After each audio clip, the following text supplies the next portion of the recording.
किसान भाइयों, आने वाले दिनों में एक बार फिर प्याज के भाव में सुधार की स्पष्ट संभावना बनती हुई दिखाई दे रही है। यह सुधार सप्ताह की शुरुआत से, विशेष रूप से सोमवार से देखने को मिल सकता है।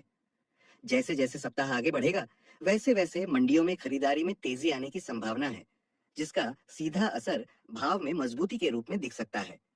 बीते 2-3 दिनों से जो ली वाली कमजोरी दिखाई दी थी, उसी के कारण भाव में हल्की नरमी देखने को मिली, लेकिन ये कमजोरी स्थायी नहीं मानी जा सकती। पिछले कुछ दिनों में ली वाली कमजोर रहने का मुख्य कारण यह रहा कि लगातार 3 दिनों तक उपभोक्ता मंडियों से स्पष्ट और ठोस बिक्री रिपोर्ट सामने नहीं आई। जब उपभोक्ता मंडी की मांग स्पष्ट नहीं होती, तब सामान्य व्यापारी खरीदी में हिचकिचाते हैं और बाजार में अस्थायी ठहराव या हल्की नरमी बन जाती है।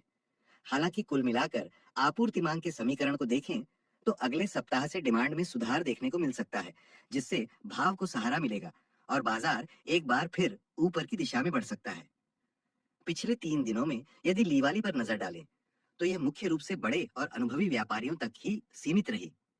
ऐसे व्यापारी जिन्हें बाजार के तकनीकी और मनोवैज्ञानिक सभी समीकरणों की अच्छी समझ होती है, वे आगे की स्पष्ट बिक्री रिपोर्ट न होने के बावजूद भी रणनीति के तहत खरीदी करते हैं।